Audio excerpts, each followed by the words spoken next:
आणि आता पाहणार आहोत सविस्तर विशेष।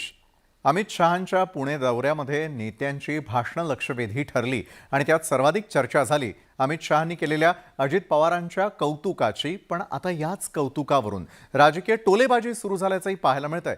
नेमकं काय घडतंय जाणून घेऊयात आमच्या या विशेष रिपोर्टमधून।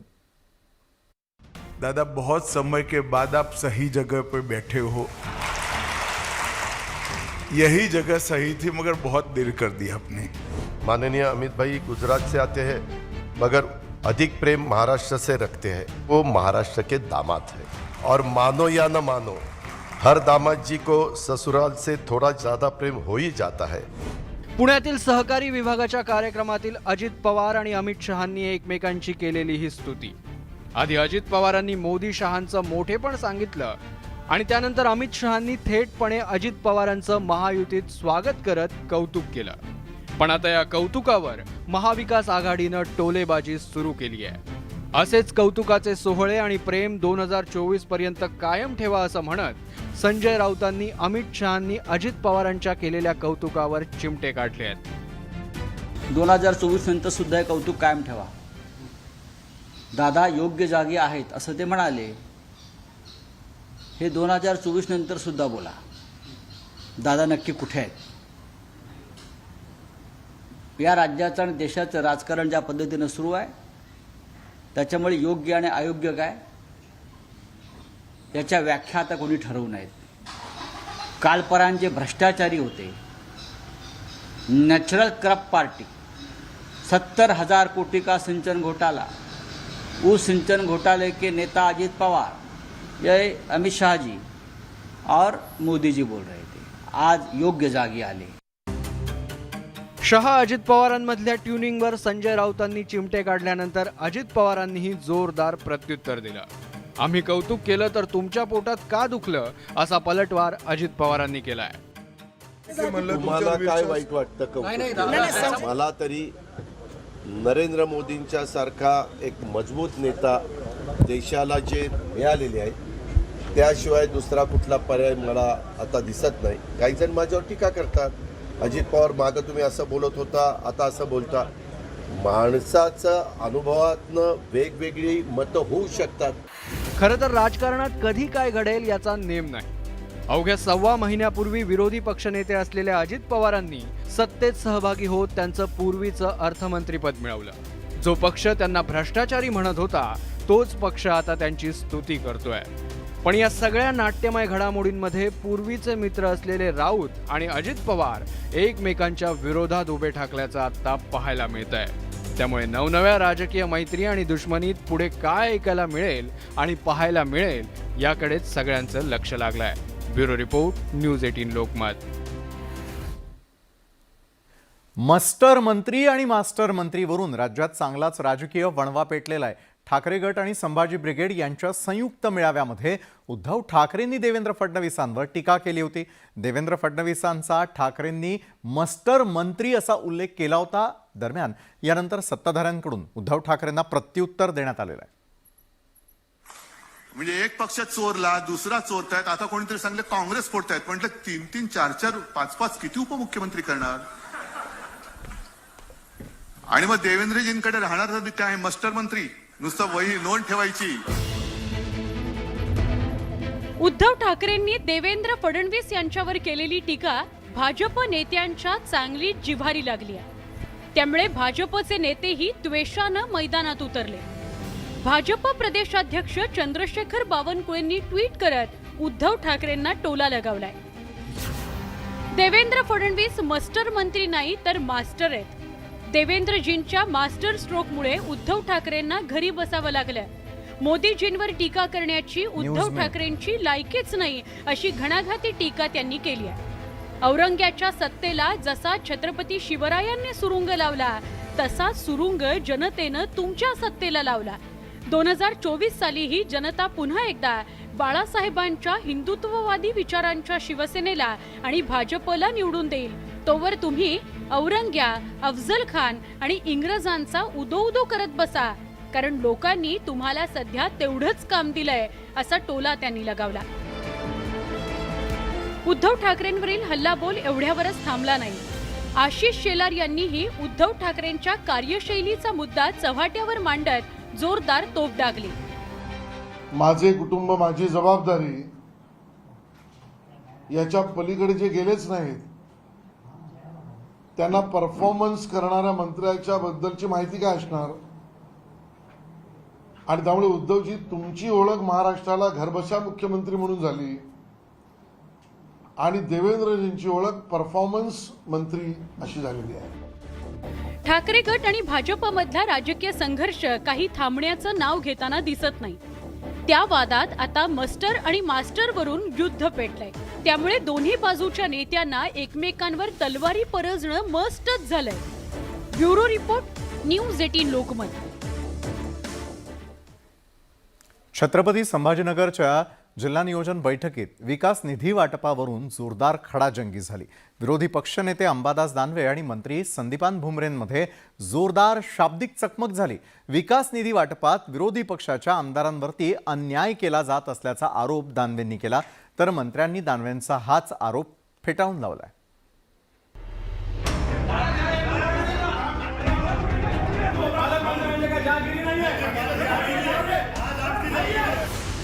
छत्रपती संभाजीनगर जिल्ह्याच्या नियोजन बैठकीमध्ये जोरदार खडाजंगी झाली आहे. रोजगार हमी योजना मंत्री संदीपान भुमरे आणि विधान परिषदेचे विरोधी पक्षनेते अंबादास दानवे यांच्यात हमरीतुमरी पाहायला मिळाली. पालकमंत्री म्हणजे जहागिरी नसल्याचं दानवे यांनी भुमरेंना चांगलंच सुनावलं, तर भुमरे यांनी आपली जहागिरी असल्याचं ठणकावून सांगितलं.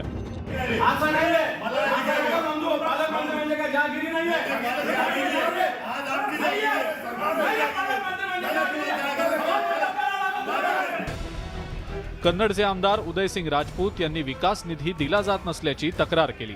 त्यानंतर अंबादास दानवे यांचा पारा चढला. त्यांनी रोजगार हमी योजना मंत्री संदीपान भुमरे आणि अल्पसंख्याक मंत्री अब्दुल सत्तार यांना धारेवर धरलं.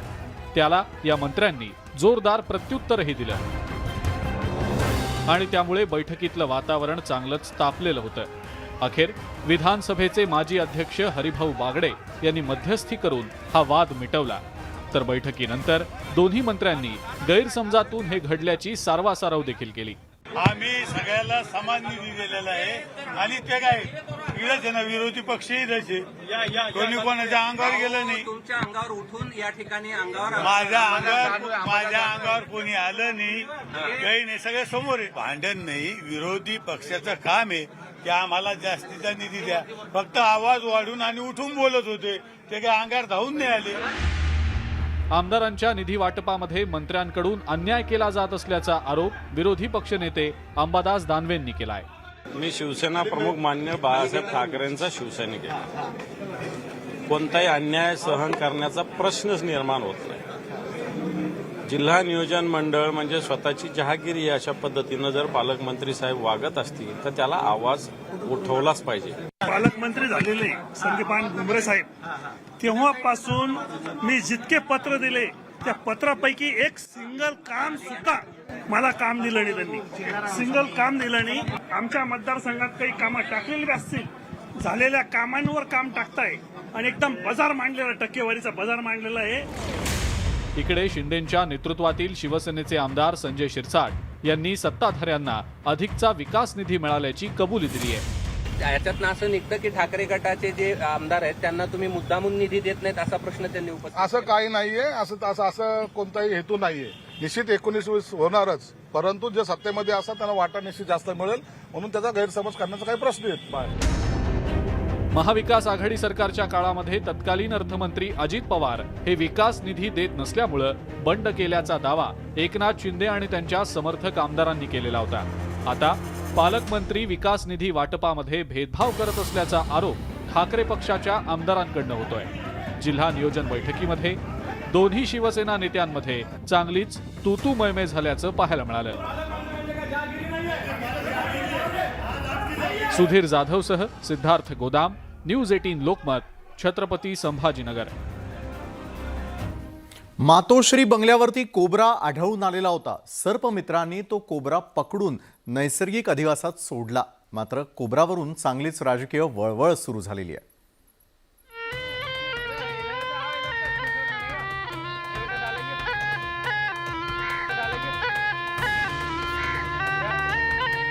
मातोश्री बंगल्याच्या आवारात आढळलेला कोबरा अखेर सर्पमित्रांनी पकडला. यावेळेला उद्धव ठाकरे आणि त्यांचे पुत्र तेजस ठाकरे उपस्थित होते. त्यांच्या समोर या कोबराची वळवळ अखेर सर्पमित्रांनी थांबवली. एकीकडे कोबराची वळवळ तर थांबली, पण दुसरीकडे राजकीय वळवळीनं चांगला जोर धरला. कोबराच्या विषयावरून आदित्य ठाकरेंनी विरोधकांना टोले लगावले. सापाबद्दल एक आहे, काल बाजूच्या बंगल्यात मला वाटतं नाग मिळाला. आज आपल्याला माहिती आहे की तेजसचा वाढदिवस आहे, त्यांना विश करायला असेल कारण तेजस सर्पमित्र आहे. साप कुठे जातो हे बघायला पाहिजे ना. त्यांच्या ऑफिसला आला, भाजप ऑफिस किंवा मिंदी गटाच्या ऑफिसला गेला तर साप विषाचं रिफिल करायला गेलाय. आमच्याकडे आला म्हणजे विश करायला. पण एक आहे सापामध्ये विष कोणात आहे हे कळतं. गद्दारांमध्ये किती विष होतं आणि हे जे देशात विष पसरवत आहेत हे आतापर्यंत कळलं नव्हतं, आता देशाला कळायला लागलं. शिवसेनेची स्थापना झाल्यापासून त्यांच्या प्रत्येक शाखेवर व्याघ्र मुद्रा पाहायला मिळते. ज्या पक्षाच्या पाठीवर व्याघ्र मुद्रा चित्रित करण्यात आलेली आहे त्याच पक्षाचे प्रमुख असलेल्या उद्धव ठाकरेंच्या बंगल्याच्या परिसरात मात्र कोबरा आढळल्यानं विरोधकांनीही राजकीय पुंगी वाजवण्याची संधी साधून घेतली आहे. यांच्याच घरात साप का निघतो हा संशोधनाचा विषय. कोण कुणाच्या घरात साप सोडत तर नाही ना, किंवा घरात असलेले साप आता फणा तर काढत नाही ना. हे पाहिलं पाहिजे ना. त्यांनी ज्यांच्या घरात निघतो त्यांनी हे पाहिलं पाहिजे. घरात सापच राहत. आता उद्धव साहेबांच्या घरामध्ये आजूबाजूला जे साप आहेत ना त्यांनीच डाऊन्स मारलेला आहे. अशा पद्धतीने कुठल्याही मुंबईतील नागरिकांना तो किती विषारी बोलत असला तरी त्याच्या घरात साप सोडावा असे कोणी प्रकार करू नये. आणि असे होत असतील तर ते चुकीचे आहेत. याच्या संवर्धनाची भूमिका त्यांच्याकडे होत होती का? त्याच्यातलं काही पाळणाघर तिकडे होतं का? तो कुठून बाहेरून आला होता का? या सगळ्याबद्दलची माहिती मुंबई महापालिकेला आणि पोलिसांना घ्यावी लागेल. विषारी कोबरा पाहून सर्वांनाच भीती वाटलेली होती. मात्र सर्पमित्रांनी या कोबराला पकडून त्याला नैसर्गिक अधिवासात सोडून दिलाय. पण दुसरीकडे राजकीय पुंगी दररोज वाजत असल्यानं राजकीय वळवळ काही थांबत नसल्याचं चित्र सध्या राज्यात पाहायला मिळत आहे. सर्पमित्रांसारखाच एखादा राजकीय मित्र निर्माण झाला तर ही राजकीय वळवळ नक्कीच थांबू शकेल. Bureau report, news 18 Lokmat. राष्ट्रवादीमध्ये उभी फूट पडल्यानंतर पुण्यामधील 10 पैकी 8 आमदार आधीच अजित पवार गटात सामील झाले. पण आता उर्वरित 2 आमदार आपल्या गटामध्ये खेचण्यासाठी अजित पवारांनी दबाव तंत्राचं राजकारण सुरू केल्याचा आरोप होतोय. पुणे राष्ट्रवादीमध्ये नेमकं चाललंय तरी काय, जाणून घेऊयात आमच्या या विशेष रिपोर्टमधून. उपमुख्यमंत्री अजित पवार ॲक्शन मोडमध्ये. अजित पवारांकडून दबाव तंत्राचा वापर. शरद पवारांचे उरलेले आमदारही फुटणार. अजित पवारांनी आरोप फेटाळले. पुणे जिल्हा हा खरं तर राष्ट्रवादीचा बालेकिल्ला. राष्ट्रवादीचे तब्बल 10 आमदार जिल्ह्यात निवडून आले आहेत. पण अजित पवार भाजप सोबत सत्तेत जाताच 8 आमदार शरद पवारांना सोडून अजितदादा गटात सामील झाले. शिरूरचे आमदार अशोक पवार मात्र अजित पवारांच्या शपथविधीला हजर राहूनही पुन्हा शरद पवारांसोबत परतले. याला कारण म्हणजे शिरूरच्या जनतेचा शरद पवारांना असलेला पाठिंबा. त्यामुळे आता अजित पवारांनी शिरूर तालुक्यावरती लक्ष केंद्रित केल्याचं दिसतंय. मागील आठवड्यामध्ये अजित पवारांनी बाबूराव पाचरणे यांच्या स्मृतिदिन कार्यक्रमाला हजेरी लावत साहेब आणि आपण एकच असल्याचा माइंड गेम खेळून पाहिला. त्यानंतर आता अजित पवारांनी घोडगंगा साखर कारखान्याच्या कामगारांच्या प्रश्नात लक्ष घालत साखर संकुलात त्यांची मीटिंग लावली. या बैठकीला शिरूरचे आमदार आणि कारखान्याचे अध्यक्ष अशोक पवारही उपस्थित होते. त्यांच्यासह हडपसरचे शरद पवार गटाचे आमदार चेतन तुपेही इथे अजित पवारांना भेटायला आले. त्यामुळे शरद पवार गटात राहिलेल्या या दोन्ही आमदारांवर अजित पवार दबाव तंत्राचा वापर तर करत नाही ना, असा आरोप होऊ लागला. अजित पवारांनी मात्र हे आरोप फेटाळून लावले आहेत. अशी अजिबात चर्चा नाही. तुम्ही काय काळजी करू नका. तुम्ही कुठल्या दबावाला माझे आमदार घाबरणार नाहीत, काही करणार नाहीत. आम्ही आमचा परिवार आणि आमचा पक्ष हे कसं व्यवस्थित ठेवायचं, तुम्ही काहीही काळजी करू नका. हडपसरचे आमदार चेतन तुपे यांच्या कार्यकर्त्यांनी तर मध्यंतरी दादा गटात सामील झाल्याचे पोस्टर्सही झळकावले होते. त्यावर स्वतः आमदारांनीच अद्याप निर्णय घेतला नसल्याचा खुलासा केला होता. दुसरीकडे शिरूरचे आमदार अशोक पवारांनी त्यांचा तालुकाध्यक्ष याआधीच अजित पवारांच्या गटात पाठवून ठेवलाय. म्हणूनच उरलेले दोन्हीही आमदार उद्या उठून अजितदादा गटात गेल्यास अजिबात आश्चर्य वाटणार नाही. शरद पवार गटात राहिलेले आमदार अशोक पवार आणि चेतन तुपे यांच्यावर माझा कोणताही दबाव नाही असं अजित पवार कितीही म्हणत असले तरी पण अजित पवार सातत्याने त्या दोघांना आपल्या गटात खेचण्यासाठी प्रयत्न करत असतात. आज साखर आयुक्तालयात लावलेली साखर कारखान्याच्या कामगारांसंबंधीची बैठकही एक त्याचाच भाग होता.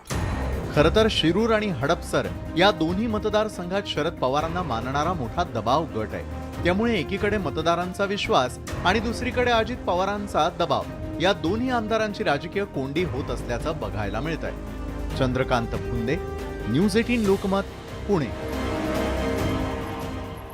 नोकरीचा आमिष दाखवून लाखो रुपयांची फसवणूक केल्याच्या प्रकरणामध्ये शिक्षण विभागात बड्या अधिकारी शैलजा दराडे यांना पुणे पोलिसांनी अटक केली आहे. परीक्षा परिषदेच्या आयुक्त असलेल्या शैलजा दराडेंना पोलिसांनी अटक केली आहे. शिक्षक म्हणून नोकरीचं प्रलोभन देऊन 44 जणांची कोट्यवधी रुपयांची फसवणूक केल्याचा त्यांच्यावरती आरोप आहे. गेल्या काही महिन्यांपासून दराडे यांच्याकडे याबाबत चौकशी सुरू होती. सोमवारी त्यांना चौकशीसाठी हडपसर पोलिसांनी बोलावलं आणि त्यानंतर त्यांना अटक करण्यात आल्याचं पोलिसांचं म्हणणं आहे.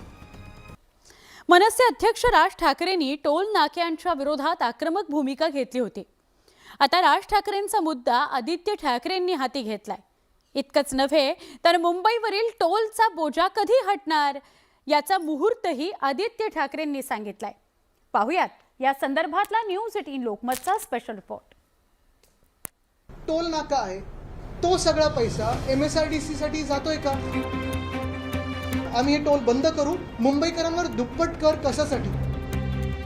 महाराष्ट्रभर आता टोल पुढे सुटा. राज ठाकरेंच्या मार्गावरून आता त्यांचे पुतणे आदित्य ठाकरे यांनी वाटचाल सुरू केली आहे.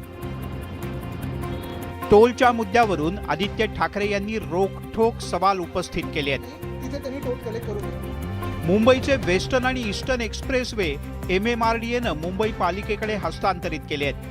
त्याची डागडुजी पालिकेच्या खर्चातून होणार आहे किंवा होत असेल तर टोल नाक्याचा पैसा MMRDA साठी का जातोय असा प्रश्न आदित्य ठाकरे यांनी उपस्थित केलाय.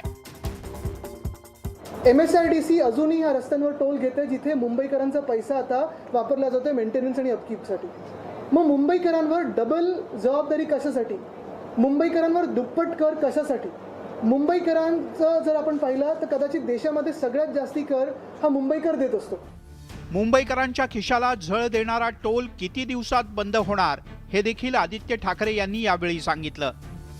बिलकुल नाही, ह्याच्यावर आम्ही आंदोलन नाही, काही नाही, कारण हा जनतेचा प्रश्न आहे. जनतेच्या विषयावर आम्ही आंदोलन करत असतो. पण इथे जर आंदोलन करायचं म्हटलं तर नक्की काय होणार? ते बिचारे जे टोलवाले आहेत त्यांना कोणातरी मार बसेल, टोल बंद, तिथे ट्रॅफिक होईल. तसं न करता मी आज आश्वासित करतोय जनतेला की आमचं लवकरच सरकार बनणार आणि ज्या मिनिटाला आमचं सरकार बनणार त्यावेळी मुंबईकरांसाठी आणि लाखो लोक जे मुंबईत काम करतात त्यांच्या हितासाठी त्या मिनिटाला आम्ही हा टोल बंद करू. आदित्य ठाकरे यांनी टोलवरून बेधडक भूमिका घेत मुंबईकरांची लूट सुरू असल्याचा आरोप केला. यावेळी भाजपनं सुद्धा त्यांच्यावर पलटवार केलाय. आशिष शेलार यांनी ट्विट करून कर आणि टोलच्या मुद्द्यावरून आदित्य ठाकरे यांचा समाचार घेतला. मुंबईकरांच्या कैवाराचं सोंग घेतलं जात असल्याचा टोला आशिष शेलार यांनी लगावला तर टोलचे पैसे सरकारच्या तिजोरीत जातात असं दरेकर यांनी सुनावलं. निदान ते पैसे MSRD कडे येत आहेत, नगरविकासाकडे येत आहेत, महाराष्ट्र सरकारच्या तिजोरीत येत आहेत. तुमच्या टोलची वसुली मातोश्रीत जात होती आणि या टोल वसुलीतना जनतेच्या हिताचे प्रकल्प त्या ठिकाणी होत आहेत. मुंबईकरांवर दुप्पट कर कशासाठी? आम्ही हे टोल बंद करू. आदित्य ठाकरे यांनी मुंबईकरांना टोल बंद करण्याचं आश्वासन दिलं. मात्र महाविकास आघाडीचं सरकार असताना आदित्य ठाकरे यांनी टोल का बंद केला नाही असा सवाल सुद्धा या निमित्तानं उपस्थित झालाय. एकंदरीतच टोलच्या आंदोलनानं राज ठाकरे आणि मनसेची लोकप्रियता प्रचंड वाढली होती. आता काकांचा हा यशस्वी राजकारणाचा मार्ग आदित्य ठाकरे यांना किती यश देतो हे आगामी काळातच स्पष्ट होईल. Bureau report, news 18 Lokmat. Rahul गांधींना पुन्हा खासदारकी बहाल करण्यात आलेली आहे. याबाबतची अधिसूचना लोकसभा सचिवालयानं जारी केली. ही अधिसूचना जारी केल्यावर ते पुन्हा संसदेच्या कामकाजामध्ये सहभागी झालेले आहेत. खासदारकी बहाल करण्यामध्ये त्यांनी लोकसभेमध्ये हजेरी देखील लावली. पाहुयात या संदर्भातला रिपोर्ट.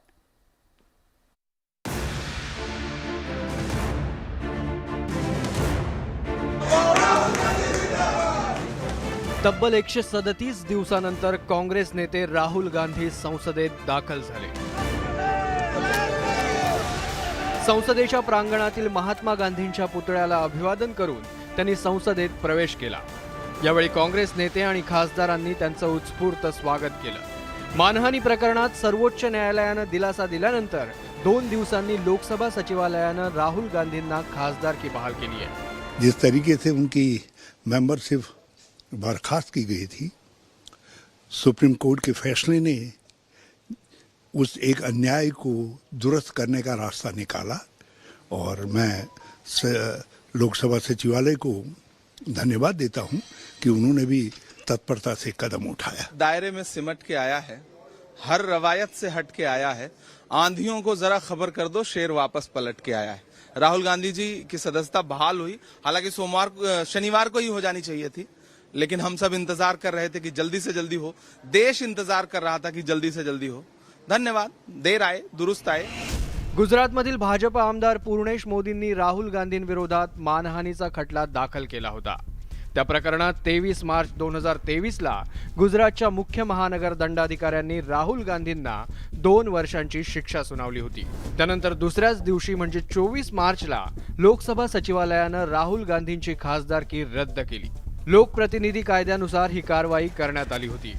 दरम्यान राहुल गांधींनी गुजरात उच्च न्यायालयात दाद मागितली. मात्र गुजरात उच्च न्यायालयाकडून राहुल गांधींना दिलासा मिळाला नाही. त्यामुळे राहुल गांधींनी सर्वोच्च न्यायालयात धाव घेतली.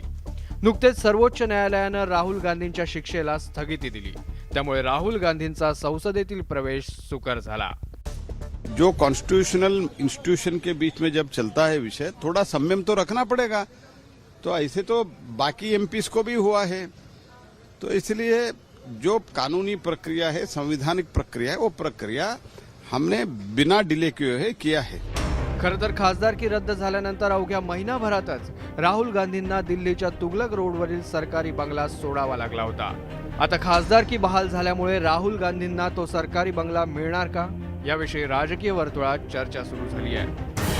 राहुल गांधी संसदेत परतल्यामुळे काँग्रेस खासदारांचा आत्मविश्वास वाढणार असून काँग्रेसच्या विरोधाला धार येणार आहे, एवढं मात्र नक्की. Bureau report, news 18 Lokmat. Lok Sabha सचिवालयानं खासदारकी बहाल केल्यानंतर सोमवारी काँग्रेसचे नेते राहुल गांधी लोकसभेमध्ये पोहोचले. खासदारकी रद्द झाल्यामुळे राहुल गांधी आणि काँग्रेसला जबर धक्का बसला होता. मात्र राहुल गांधींना पुन्हा खासदारकी बहाल करण्यात आलेली आहे. यानंतर राजकीय वर्तुळात म्हणजे खूप मोठ्या प्रमाणात राजकीय टोलेबाजी बघायला मिळाली.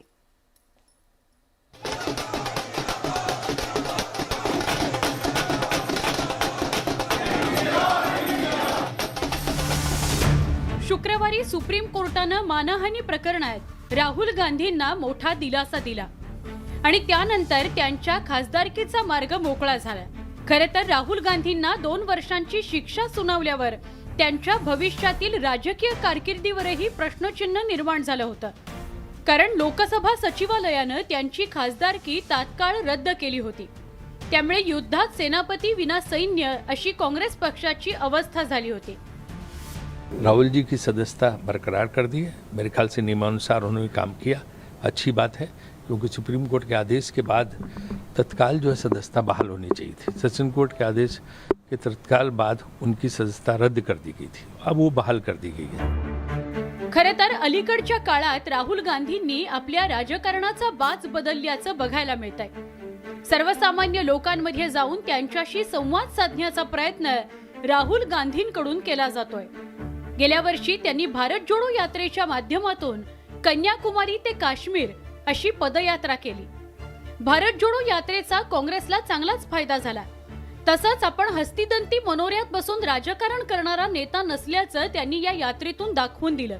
भारत जोडो यात्रेमुळे राहुल गांधींची जनसामान्यांमधली इमेजच बदलून गेली. पुन्हा निवडणुकीला उभंच राहू नयेत असंच एक कपट नीती तुम्ही खेळली. त्या कपट नीतीवर माननीय सर्वोच्च न्यायालयाने कानशिलात वाजवली. त्यामुळे लोकसभेतले डोळे किलकिले झाले, ते उघडले गेले बरं का. म्हणून त्यांना आज कायद्यानं पुन्हा एकदा सन्मानानं राहुल गांधींना पुन्हा सभागृहात येण्याची अनुमती द्यावी लागली. अलीकडच्या काळात राहुल गांधी अधिक आक्रमकपणे केंद्र सरकार विरोधात भूमिका मांडत असल्याचं बघायला मिळतंय. संसदेत तसंच संसदेबाहेरही विविध मुद्द्यांवर केंद्र सरकारची कोंडी करण्याचा प्रयत्न त्यांनी केला. मात्र खासदारकी रद्द झाल्यामुळे काँग्रेसचं अवसान गळलं होतं. तर भलेही मल्लिकार्जुन खरगे पक्षाचे राष्ट्रीय अध्यक्ष असले तरी राहुल गांधी हेच पक्षाचा चेहरा असल्याचं लपून राहिलेलं नाही. आता राहुल गांधी लोकसभेत परतल्यामुळे काँग्रेसचा आत्मविश्वास नक्कीच वाढलाय. तर केंद्र सरकारवर दाखल करण्यात आलेल्या अविश्वास प्रस्तावावर राहुल गांधी काय बोलतात याकडे सगळ्यांचं लक्ष लागलेलं आहे. राहुल गांधी यांचं आज संसदेत भव्य स्वागत करण्यात आलं, कारण की त्यांची लोकसभा सदस्य त्यांना बहाल करण्यात आलं. ही एक अभूतपूर्व लढाई होती असा दावा काँग्रेसच्या वतीनं करण्यात आलेला आहे. मात्र या पद्धतीने काँग्रेसला बळ मिळेल का हे देखील पाहणं अतिशय महत्त्वाचं ठरणार आहे. नवी दिल्लीहून व्हिडिओ जर्नलिस्ट जगदीशसह प्रशांत नामदास, न्यूज 18 लोकमत. राज्याच्या राजकारणामध्ये अनेक भूकंप होत आहेत. राज्यातील राजकारणातही अनेक ट्विस्ट बघायला मिळत आहेत. त्यामुळे प्रत्येक पक्षाच्या कार्यकर्त्यांना आपलाच नेता मुख्यमंत्री व्हावा असं वाटतंय. असंच काहीसं आता काँग्रेस प्रदेशाध्यक्षांच्या कार्यकर्त्यांना वाटतंय. विशेष म्हणजे स्वतः पटोलेंनी उघडपणे कार्यकर्त्यांची इच्छा पूर्ण होवो असं म्हणत मुख्यमंत्री पदाची इच्छा उघड केलेली आहे. मुख्यमंत्री पदासाठी पटोले आशावादी.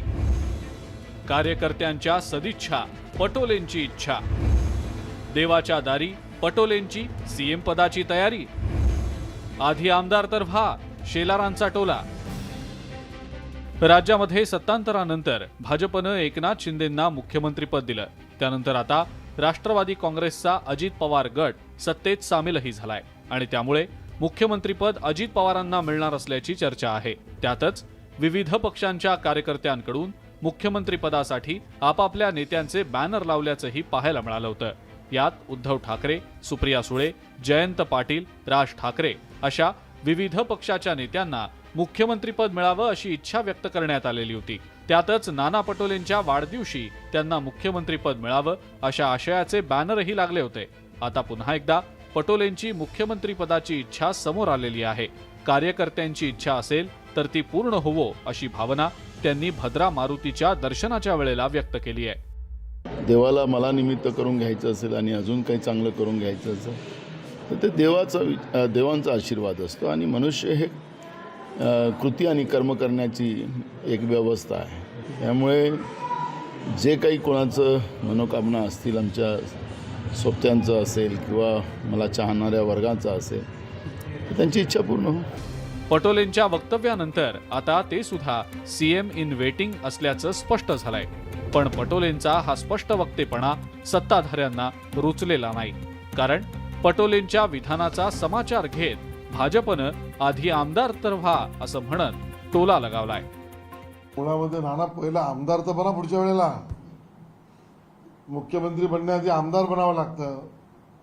तो पहिला प्रयत्न यशस्वी होतो का पुढच्या वेळेला बघा.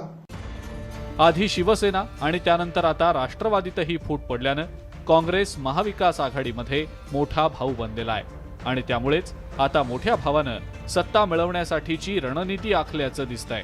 पण राज्यातल्या विधानसभा निवडणुकांसाठी अजून काही काळ शिल्लक असतानाच काँग्रेसच्या प्रदेशाध्यक्षांनाही मुख्यमंत्रीपदाचे वेध लागल्यानं यावरून राजकारण रंगण्याची शक्यता आहे. Bureau report, news 18 Lokmat.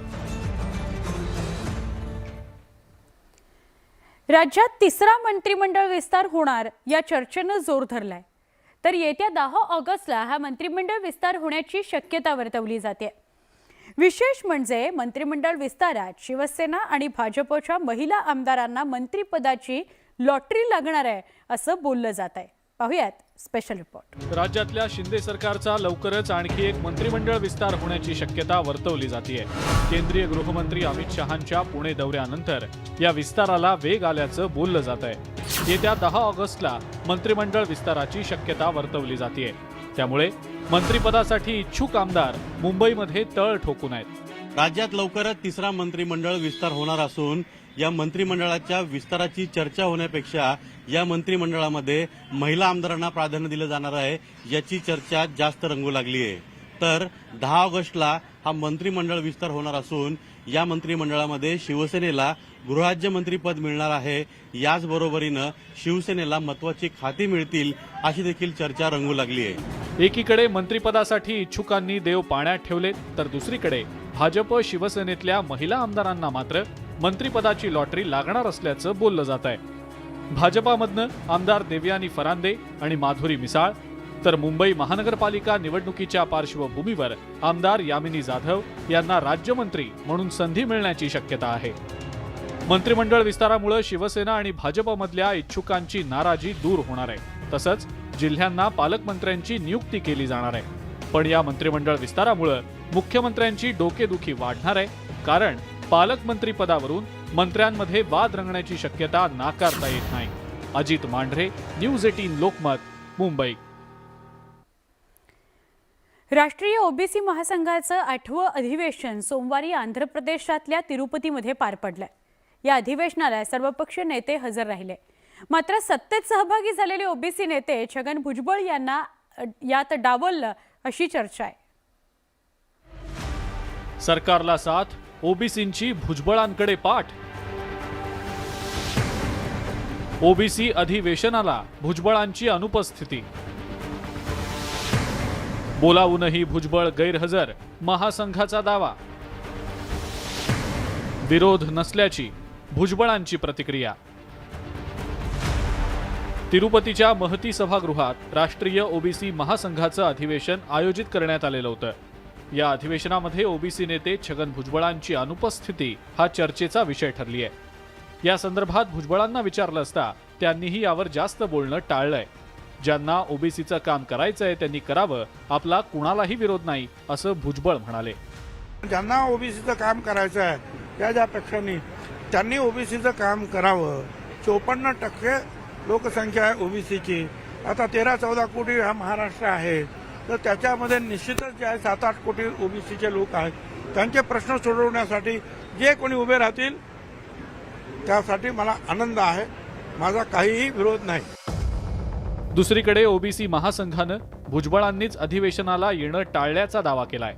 त्यांच्याशी अनेकदा संपर्क केला, परंतु ते कार्यक्रमात आले नाहीत अशी प्रतिक्रिया राष्ट्रीय ओबीसी महासंघाचे अध्यक्ष बबनराव तायडे यांनी दिलेली आहे. भुजबळ साहेबांना प्रत्येक अधिवेशनामध्ये आम्ही निमंत्रण दिलेलं आहे, बोलावलेलं आहे, पण ते आमच्या अधिवेशनाला कधी आले. सर्वांनी यायला पाहिजे आणि समाजाला मार्गदर्शन करायला पाहिजे. हा काही कुणाचा वैयक्तिक कार्यक्रम नाही, सामाजिक कार्यक्रम आहे.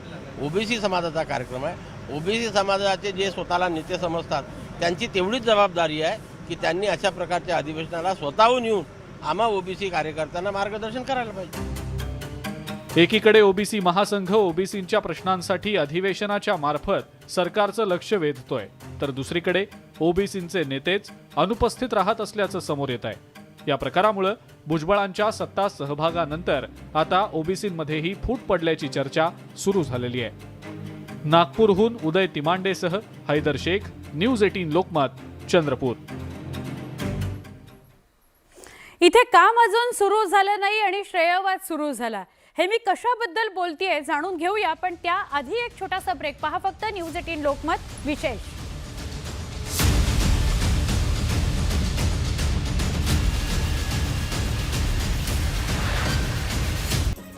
परभणी बसस्थानकाचं काम गेल्या 4 ते 5 वर्षांपासून रखडलंय. यामुळे प्रवाशांना नाहक त्रासाला सामोरं जावं लागतंय. नवीन बसस्थानक बांधण्यासाठी जुनी इमारत पाडण्यात आली आणि त्यानंतर तात्पुरतं पत्र्याचं बसस्थानक उभारण्यात आलेलं आहे. त्यामुळे पावसात प्रवाशांना बसावं लागतंय.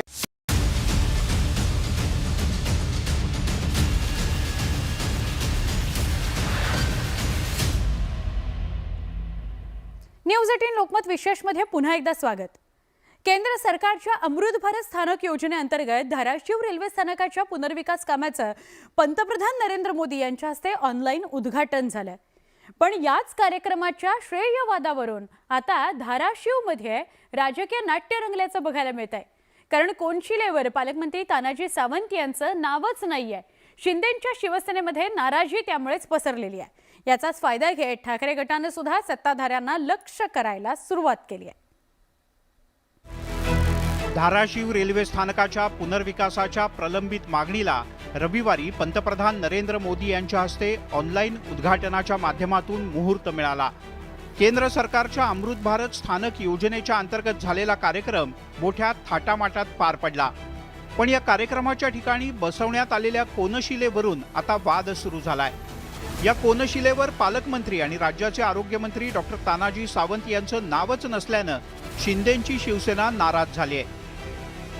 पालकमंत्री साहेबांचं नाव, आमच्या तानाजी सावंत साहेबांचं नाव जे काढलेलं आहे कोनशिलेवरती, तर त्यांनी या ठिकाणी राष्ट्रपती बंद केलेला आहे. कलेक्टर साहेबांना आत्ताच फोनवर त्या ठिकाणी माझं बोलणं झालेलं आहे. त्यांच्याकडे त्याची लिखित तक्रार करणार आहे आणि ज्यांनी कोणीही मुद्दा बोलून केलेला प्रकार आहे त्यांचा या ठिकाणी आम्ही कायदेशीर कारवाई करायची मागणी केली. तानाजी सावंत वगळता जिल्ह्यातले सर्व आमदार, खासदार, लोकप्रतिनिधी यांची नावं कोनशिलेवर लिहिली गेली आहेत. सत्ताधारी पक्षात नावाचं राजकारण पेटलेलं असतानाच ठाकरे गटाच्या खासदारांनी यावरून आमदार राणा जगजितसिंह पाटील यांच्यावरही निशाणा साधलाय. काय लोक पार्टीबाजी तर करायला लागलेतच, पण त्याच्या पुढे जाऊन पार्टी आपल्या घरातली आहे असं बी वागायला लागले. तर मला वाटतं ह्याचा विचार निष्ठावंत भारतीय जनता पार्टीचा कार्यकर्ता केल्याशिवाय राहणार नाही. म्हणून मी DRMला सुद्धा स्पष्ट तुमच्या स्टेजवरून विचारलं की बाबा तुम्ही झेंडा लावलेलं दिसलंय, पण त्यांना काही निमंत्रण दिलं नाही कारण ती काही व्यासपीठावर उपस्थित नव्हते. मुद्दा कोनशिलेवरच्या नावाचा असला तरी राणा पाटील यांनी त्यावर न बोलता ठाकरे गटावर पलटवार केला आणि राजकारण आणखीनच तापवलं. कौडगावला आपण टेक्निकल टेक्सटाईल पार्क 19 मध्ये अनाऊन्स केलं होतं.